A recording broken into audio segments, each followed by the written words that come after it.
नमस्कार दोस्तों, जय श्री राम। कल हमने कल परसों के वीडियो में ये कहा था कि यदि आप ज्योतिष सीखना चाहते हैं तो ज्योतिष सीखने के पहले आपको बहुत सारे जो विषय हैं दुनिया में उनकी भी जानकारी होना चाहिए, समझ होनी चाहिए। जानकारी समझ इस प्रकार से आपको कल भी हमने बताया कि आपको नाना प्रकार के विषयों की जानकारी होनी चाहिए और होनी नहीं चाहिए, उसकी गहरी समझ और जानकारी भी होनी चाहिए। जैसे आपको बताया कि भाई आपको एक प्रकार से विजुअलाइजेशन टेक्निक क्या है इसकी जानकारी होना चाहिए। आपको मंत्र जप, मंत्र लेखन और उसके बाद में तंत्र शास्त्र, साबर मंत्र, उसके बाद यंत्र विज्ञान, हस्तरेखा विज्ञान, उसके बाद में लाल किताब और वास्तु मुखाकृति विज्ञान, स्वर विज्ञान, बॉडी लैंग्वेज, हस्ताक्षर विज्ञान, तिल विज्ञान, शकुन शास्त्र, स्वप्न विज्ञान, परम मनोविज्ञान, उसके बाद में योगा, जो कि आजकल योगा हो गया है, नहीं तो योग था एक्चुअली में। फिर ये सब चीज़ों की जानकारी होनी चाहिए। जानकारी तो अपनी जगह है, इसमें आपको कुछ अभ्यास भी होना चाहिए। मंत्र जप के अभ्यास होना चाहिए। आप किसी भी मंत्र की नियमित रूप से दीक्षा प्राप्त करके उसका जप भी आप कर सकते हैं। तो इस प्रकार से इन सब चीज़ों की आपको जानकारी और गहरी समझ तो ज़रूरी है। अब आप हस्तरेखा विज्ञान है, इसमें आप क्या जानकारी रखेंगे, इसकी भी थोड़ी जानकारी आपको रखना पड़ेगा। क्योंकि कभी कभी कोई जो जातक आते हैं वो बोलते हैं थोड़ा हमारी कुंडली नहीं है या हमारा डेट ऑफ बर्थ सही नहीं पता चल रहा, तो फिर आप उस समय क्या करेंगे? उस समय आपको दो चीज़ों का सहारा लेना पड़ेगा, प्रश्न कुंडली और हस्तरेखा। तो हस्तरेखा विज्ञान की भी आपको जानकारी होना है और ज्योतिष में प्रश्न कुंडली विज्ञान की भी आपको जानकारी ज़रूरी है। और उसके बाद में और क्या है, लाल किताब की भी चर्चा है। तो लाल किताब के जो टोटके हैं उनकी भी आपको हल्का फुल्का समझ और जानकारी होना ज़रूरी है।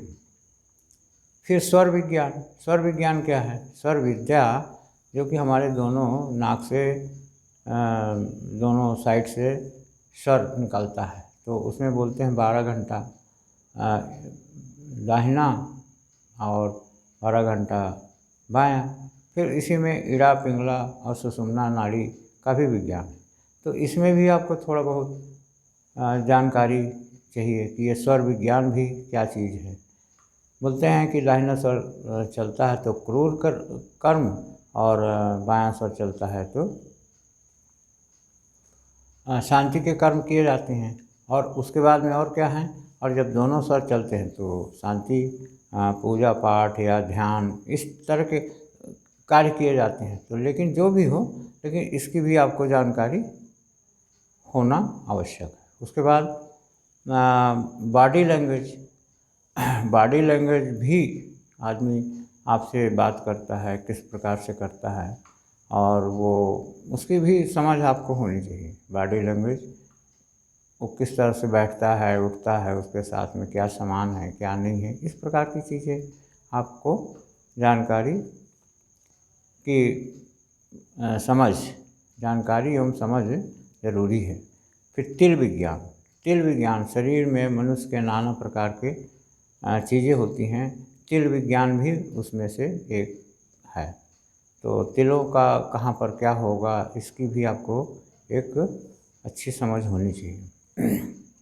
उसके बाद में शकुन शास्त्र मतलब क्या होता है कि जैसे बिल्ली रास्ता काट गई, किसी की छिपकली गिर गई, किसी के ऊपर बाहर आप जाते हो, कोई चीज़ दिखी, कोई चीज़ लांघ गया, इस प्रकार के शकुन, कोई सामने आ गया, बाल्टी भरी है, किसी की बाल्टी खाली है, इस प्रकार से आप देखेंगे कि बहुत सारे शकुन होते रहते हैं, तो उनकी भी जानकारी आपको ज़रूरी है। उसके बाद में परामनोविज्ञान। परामनोविज्ञान क्या है?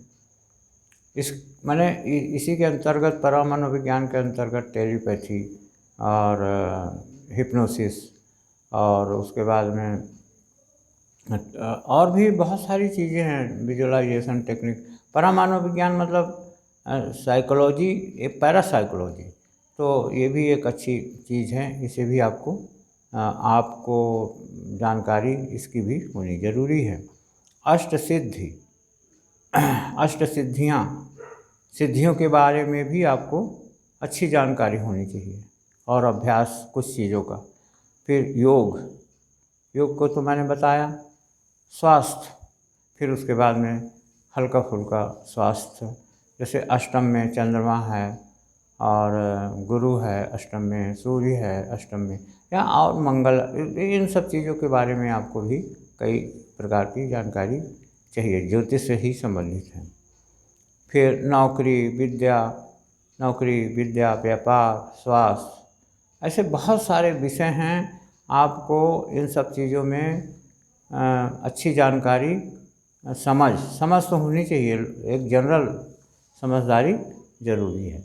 तो ये सब चीज़ों की आपको जानकारी होना चाहिए, और फिर आप ज्योतिष सीखना, तो आप सीखिए ज्योतिष में ग्रहों की जानकारी, नवग्रह की जानकारी, और कर्मकांडों की भी आपको अच्छी पकड़ होनी चाहिए, जानकारी होनी चाहिए। कभी कभी कोई बोल देते कि भाई कर्मकांड हमारे यहाँ ज़रूरी है, कोई करने वाला नहीं, आप करवा लीजिए। नाना प्रकार के कर्मकांड हैं, बहुत सारे कर्मकांड हैं, हम आपको क्या क्या बताएंगे उसमें, तो किसी दिन कर्मकांड की भी हम आपको जानकारी देंगे। आज तो बस इतना ही, और ऐसे हम वीडियो को एंड करते हैं। और वीडियो देखने के लिए आपको बहुत बहुत धन्यवाद। और इस वीडियो को आप लाइक करिए, कमेंट्स करिए, शेयर भी करिए, सब्सक्राइब भी करिए, और अपने दोस्तों में भी इसको आगे पहुंचाइए। और अंत में जय श्री राम, सभी को बहुत बहुत धन्यवाद। ओम शांति शांति शांति, सर्वरिष शांति भवतु।